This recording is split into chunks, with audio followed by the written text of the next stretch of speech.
New Jersey is recognized for 5 minutes. Thank you. Well, first of all, and please don't take this the wrong way, but that was wonderful theatrics, but let's really talk about fact.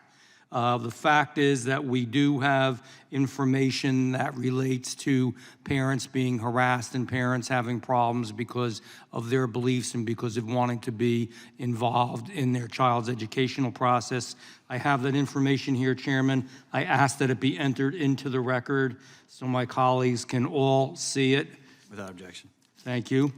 And it makes some interesting reading. Parents should never, ever have to go through that. The relationship between a parent and a child is extremely important, and I think the parent always has the ultimate say.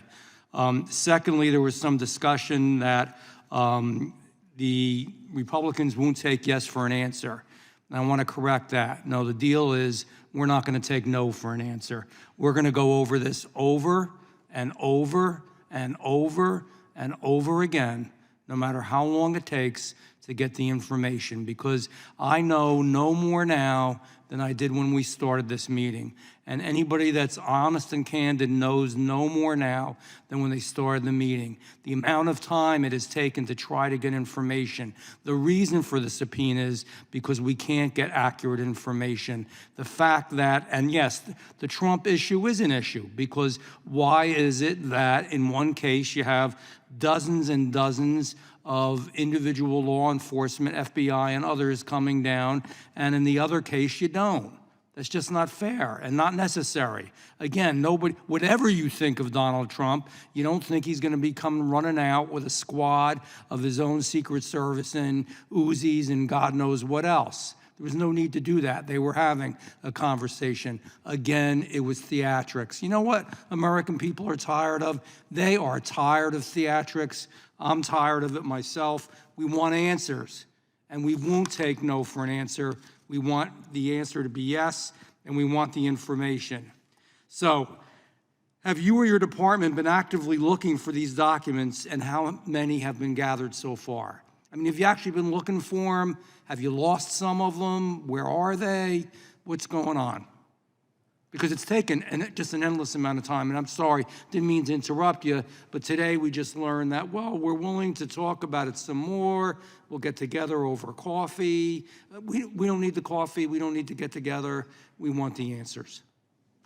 Congressman, I hear your frustration. As I mentioned earlier, I've been a congressional staffer. I've been on the side of these investigations. I worked with Chairman Chaffetz in investigating misconduct at the Department of Defense that uncovered hundreds of millions of dollars in waste, fraud, and abuse. So I completely understand the value of your oversight, and I bring that ethos with me every day to the Department of Justice.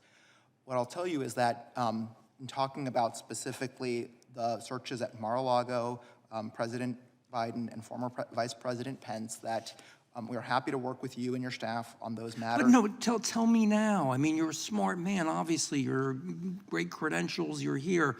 Why would you need 30-some people to go into somebody's bedroom, to go through their house and use and have all kinds of arms when it's the former president, unprecedented?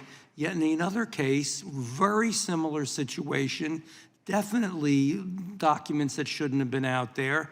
There's hardly anybody, and everything is slow, relaxed, easy, and smooth. I want to know why. I want to know why there's a difference. That's all I want to know. It's a simple thing. You did one thing one way in one place. You did something else different in another place. Why? Did you really think it was that dangerous to go in there with the Secret Service being there? Did you, is that, tell me, or do you have a problem with the Secret Service? Congressman, the Attorney General has spoken directly to this and said there are not different standards for Republicans or Democrats. It sure was. He has endeavored to approach each of these instances consistently. That's why we appointed special counsels in both the Trump matter as well as in the Biden matter.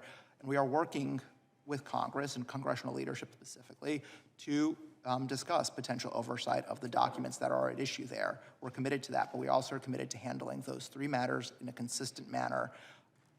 Mr. Uriarty, in all deference, and to be as polite as I can, you know, I'm from New Jersey, so it's a little tough sometimes.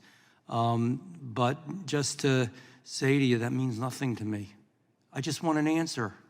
You ask me a question, I will give you an answer, yes or no, and this is why. One place you did it this way, another place you did it radically different, why?